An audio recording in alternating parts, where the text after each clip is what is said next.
Ministry of Youth and Sports will generate over $50 million from the newly introduced sports levy on telecommunications sector. Cautious calm has prevailed on Tripoli's southern outskirts following ire clashes between Libya's rival political camps.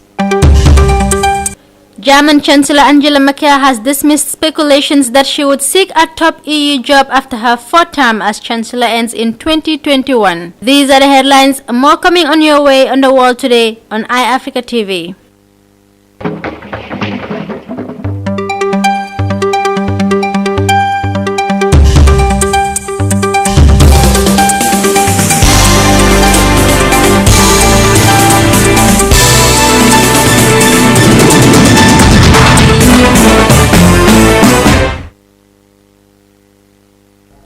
Hello viewers, you are watching the World Today News Bulletin. We now kick off with our first story.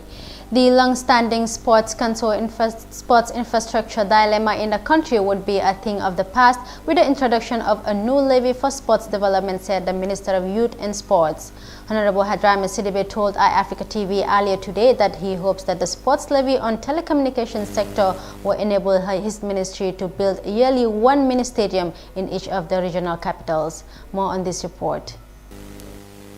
The Minister of Youth and Sports, Honorable Hadrami Sidibe, has expressed hope that the newly established sports levy on telecommunications sector will enable his ministry to build at least one mini stadium in each of the regional capitals as part of their sports decentralization drive. The government of the Gambia, through the Public Utilities Regulatory Authority, has introduced a new levy for sports development on the telecommunications sector in the Gambia with effect from June 10, 2019. According to a press release from PIRA, the levy is charged as follows. 2 cents will be charged per minute on all international incoming calls into the country. 50 buttons per minute will be charged on all calls or charge a levy of 1% on airtime purchase.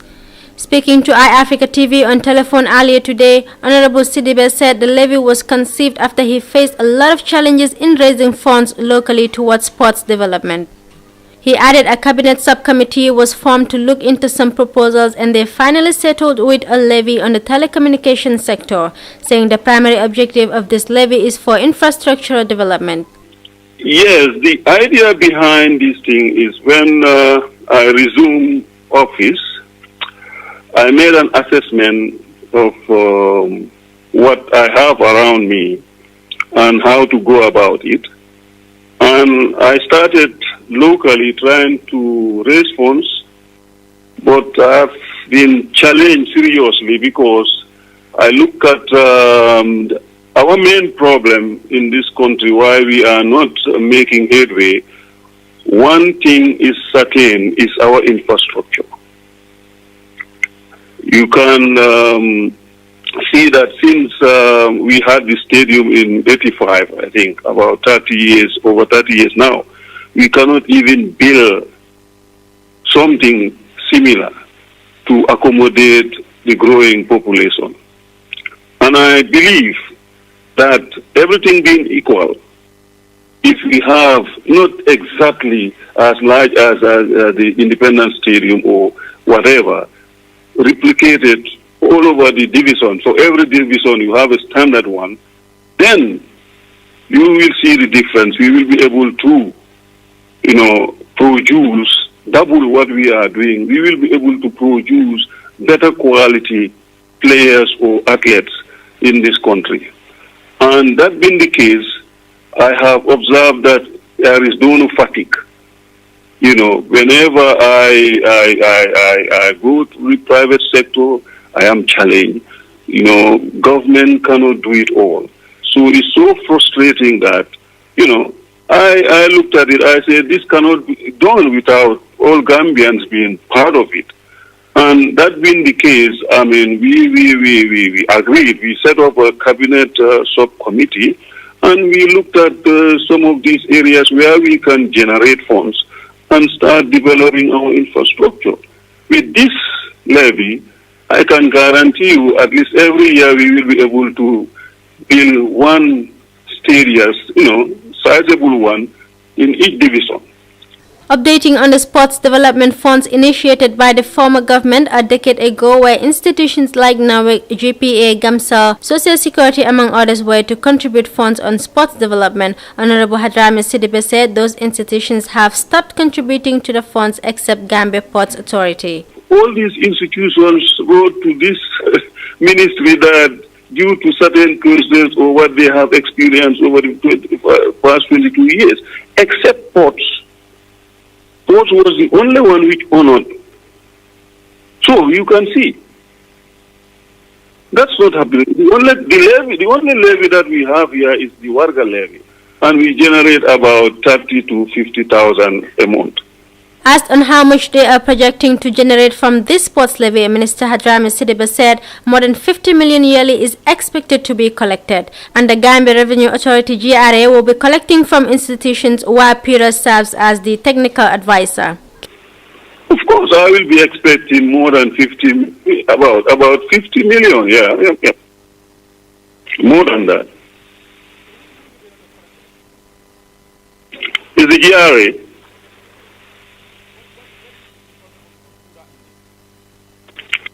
No, because PURA, they are the regulators of the service providers. We engage them for technical advice, and there were different proposals brought in. So, I mean, and yeah, we decided to go for this one.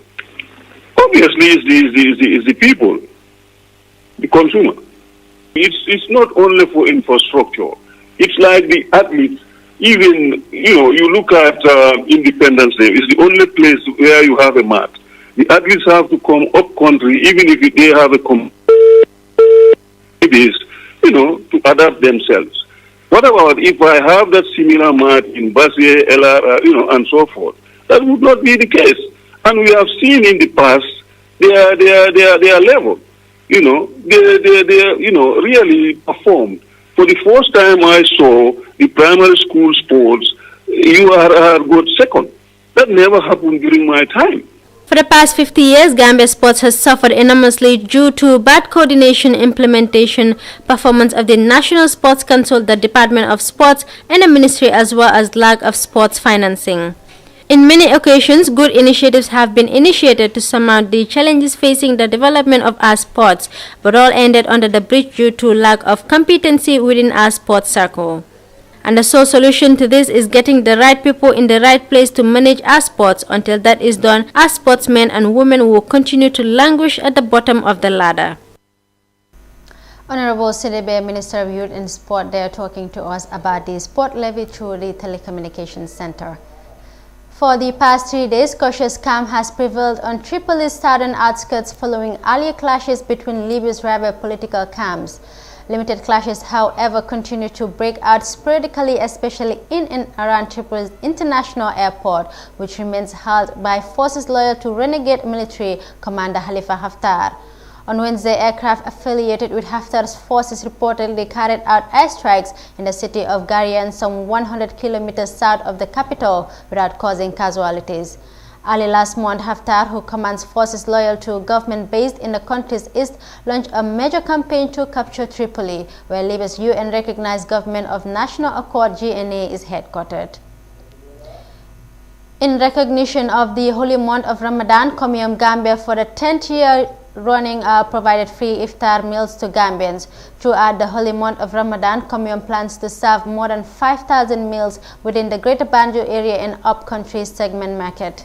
The latest to be visited by Comium was the settlement of Sinchu Alaji in the West Coast region, where hundreds of people were provided with food to break their fast. Sajid Sambo gives us more on that.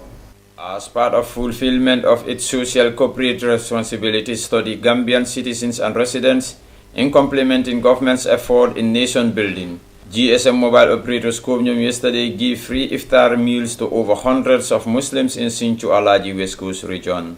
This gesture of free iftar meals to the average citizens and residents of the Gambia has now become a culture to one of the best network mobile operator Comium, as the GSM company has been consistent for the past 10 years in distributing iftar throughout the length and breadth of the country, without asking a dime in return from the beneficiaries. At Sinjo Alaji Market on Thursday evening, hundreds of Muslims, both the young and the old, queued and were served with a meal and a cup of tea to satisfy themselves after 14 hours fasting without food and water, a fulfillment of one of the fundamental pillars of Islam.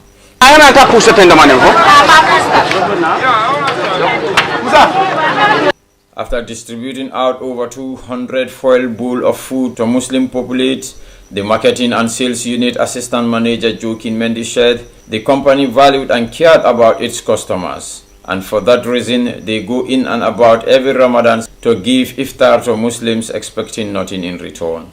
So we always do such every year during Ramadan to go out to various communities and distribute free meals.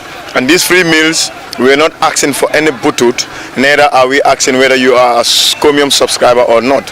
As long as you are fasting and it meets you where we are, then you come, we give you free meal and you enjoy it. Mendy further said upon covering of the inland part of the country in CRR and URR, the management of Comium intention is to distribute iftar meals throughout the length and breadth of the country. We have gone to the provinces. North Bank region we have covered it, and we have covered Lower River region, and here we are in the Greater Banjul area, and we are to cover more and more areas, and we just go to a place where people converge there, like especially this area, Sincho Alaji today, or Old Indum you can call it, and we are here to distribute these food items, and they are very happy and they appreciate it, and some of them even came and confessed that, oh, Comium, you are here again, and we said, okay, thank you for using that phrase, you are here again. Here we are, and we will always keep giving them, and we will always make them happy and make them smile. As our slogan says, smile for life, we are better together. Dembo Jobate, the media and branding coordinator, said every year when the holy month of Ramadan approaches, Comium Company, under the directive of its management board, reaches out to the population to share out iftar to Muslims, irrespective of whether the individual is fasting or not. Ni sunkaro sidan ka finde kata ka futa misil molma ani melial ko be tambe kambe wala sunkaro kay mobile so on kadumro di mel maka ko men sunnal dammal ndol fam bije mantar sunde bari kana la komiyam jua fa nyamen don ni mukulati mel ko metala aduni alkiti alfa be continue la sa wo san kanin kan ka finde ka kata mo ngalo ne ko momo ya sunte ran so da because gambia mo banko men di ida dunda dawda hani lun tan la mo dunda ko rakora ko ni ko konkole bena ibe domoro dilela so bunya kan wala nan ka finti banda ka kene bato melan kon tan wol wali ne la suwol kono bari se finti le dulal to melan ko marcel to o dulal melan ko mul ka siaje ka naje pour ka domoro dila wala na daliluti bi na jang sincu alaji jam pour kana ka sunte ronat na mole melan ko contenta because ne tafa ya je jane hanini safety garasol membe jam nga bondi jane nga voltal dila because tata dawoda ko min melan ko marta je ma fala. With the holy month of Ramadan to varies on different dates and months every year, Comium GSM Service Company promised to keep the culture of giving out iftar to Muslims each year when the holy month returns on the Muslim calendar. Sajo Sambo reports for iAfrica TV News. Comium to continue providing iftar for people after 10 years of the free service. German Chancellor Angela Merkel has dismissed speculations that she would seek a top EU job after her fourth term as Chancellor ends in 2021. I won't be available for any political post no matter where it is, not even in Europe, she said yesterday. Local media had speculated that Merkel might step down early and run for a senior EU position in Brussels, following her remarks on Wednesday on the future of the EU. In December 2018, Merkel stepped down as the leader of the Christian Democratic Union following heavy losses of her party in regional polls. She underlined, however, that she intended to remain Chancellor until her term ends in 2021. Malik Farmer Foundation of Captain Job and his wife on Friday donated food items to inmates at the Maltu State Central Prison in Banjul. The gesture is part of the foundation Ramadan package. Ramadan is described as a month of caring and sharing among Muslims, especially to the poor, needy, in return for Allah's bounty and reward. The presentation of the items was held at the prison headquarters in Banjul Highway. Ismail Sonko gives us more. Malik Farmer Foundation has donated food items to the inmates at the Mile 2 Central Prison. The presentation of the items was held at the prison headquarters along the Banjul Highway earlier today. Speaking at the presentation, Lamtombon Tamba, the advisor to the foundation, said that this initiative from the foundation came at the right time when the feeding condition at Mile 2 is challenging. But with this support, the challenges will be the things of the past. Having said that, the two co-founders of Malik Farmer Foundation have taken a very good initiative. I've said this last year and I will say it again.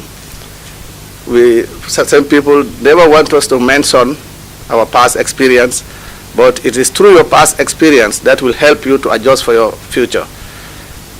Myself, along with Abdullah Job, we were part of the inmates at the Mile 2 here. And at the time, we knew the conditions at the Mile 2, particularly on the side of feeding. And I am very much sure that it is against this background that when both of us or all of us got out of there, Abdullah Job had the vision to plow back to see how he can improve those conditions that we left. And I thank Allah for being with him, for supporting him to be able to do this. He did it last year, and this year too, he is on the verge of doing it in our presence here. General Tamba called on the other institutions to come on board and give the helping hands to the inmates so that those people can feel that they were not left out by the society. And I want to call on the members of the general public, particularly those who have been fortunate enough to give a helping hand to the inmates in Mile 2 or in the prisons. Because as the saying goes, the life you save might be your own. So whatever good you do to the inmates here, be rest assured that the reward comes from Allah Almighty. Langtong Muntamba finally called on the government of the Gambia to give more attention to the inmates while advising the foundation to continue giving support to the needy people across the country. Omar Baji, the Secretary General of the foundation, has said that the foundation is a non-profitable organization found in March and registered in October 2018. He added that the overall objective of the organization is to contribute to the living condition and general welfare of the needy, most especially the inmates across the prisons in the Gambia, in order to complement the government effort. We intend to make a presentation of food items for inmates in this very occasion. You may recall that similar presentation was made last year during the Ramadan. This gesture has been adopted by the organizations to be a yearly tradition whereby the foundation, through the support of partners, families, individuals, and of course organizations and well-wishers, will donate the food items to the prison's inmates. Lamin N.L. Sane, Director of the Administration at the Gambia Prison Service, thanked the Malik Farm Foundation for giving support to the inmates, as we all know that to feed more than 500 people daily, it is not an easy task. Sane said there is no more needy people than the inmates, and it is a mandatory for everybody to give assistance to those people, adding that by giving support to inmates is more rewarding than to give someone in the society. The Goodwill Ambassador to the foundation, Jerry Jallo aka Giselle, has promised to send the words of the foundation across the board. Reporting for Africa, this is Ismaila Sonko. That was Ismaila Sonko at the Central Prison in Banjul during the Malik Farmer Foundation donation to the inmates. Coming up after the break, some of Nigeria's most influential and powerful business leaders have reaffirmed their commitment to engage with the United Nations to contribute the humanitarian response in Nigeria.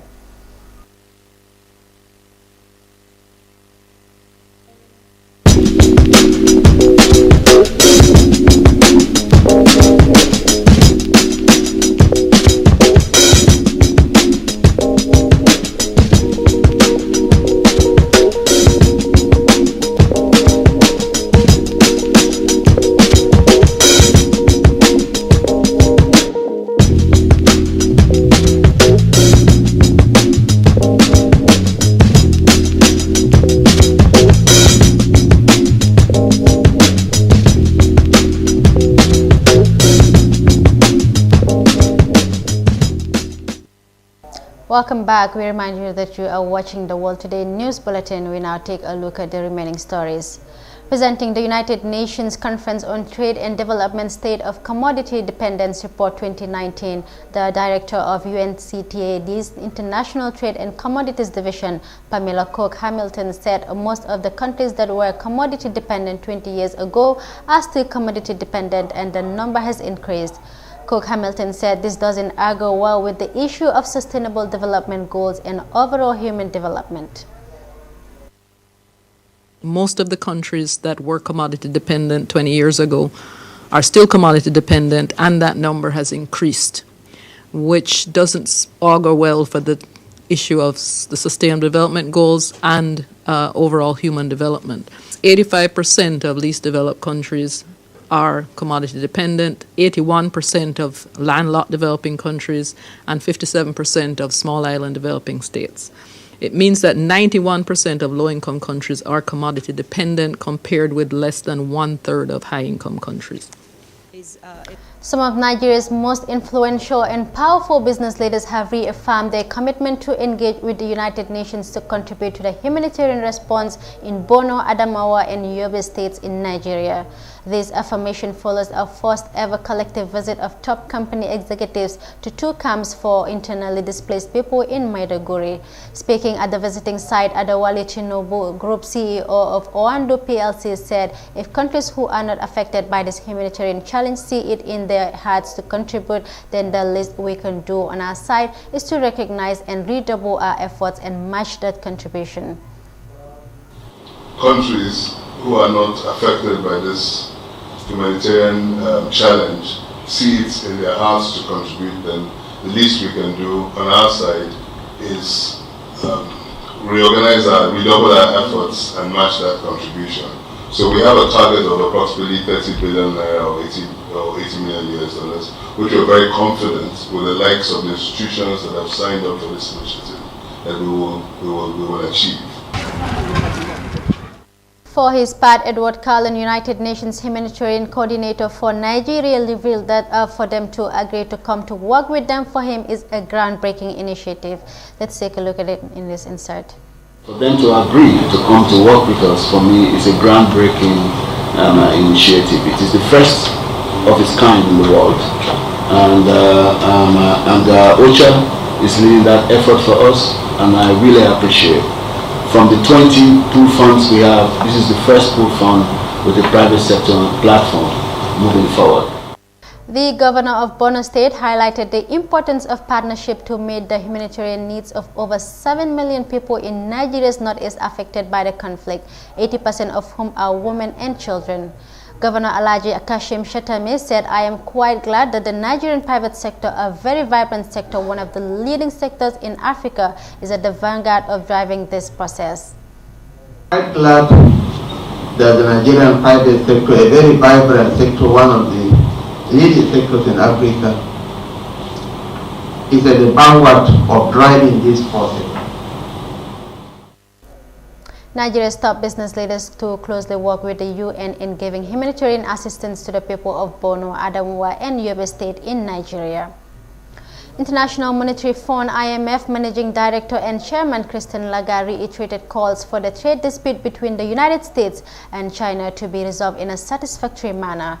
The direct and indirect impact and the extent that it undermines confidence and certainty will impact all, she told a press conference on the sidelines of the Astana Economic Forum 2019. Let's take a look. Growth in Georgia has been quite strong. It gave access to finance and to economic activity to the largest possible number of people. And I also just finished a meeting with a group of high-level officials from the entire region of Caucasus and Central Asia, as well as from Mongolia.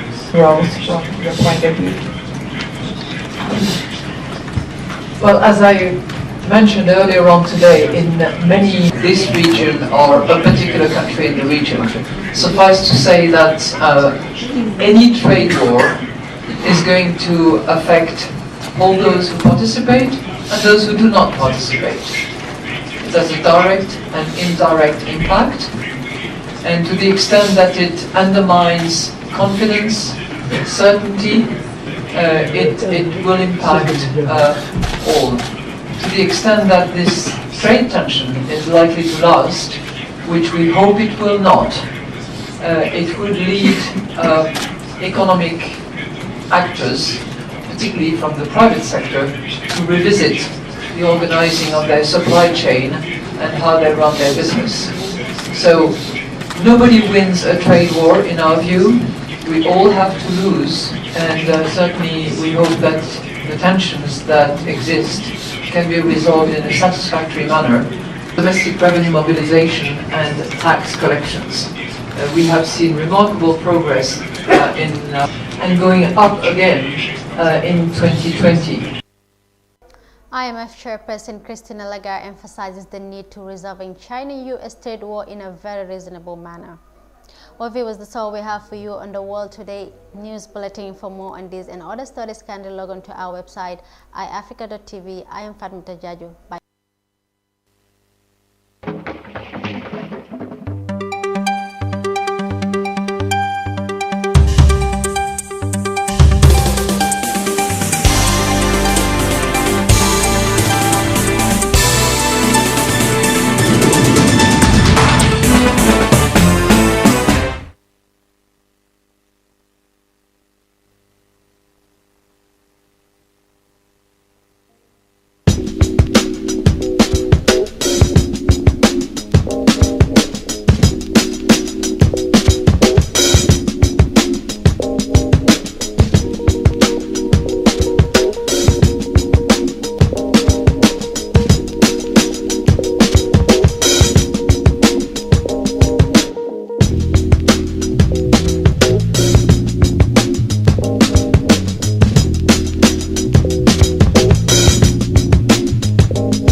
Fear over electoral rigging rocks Zimbabwe as the country. Yesterday, after listening to Prime Minister May's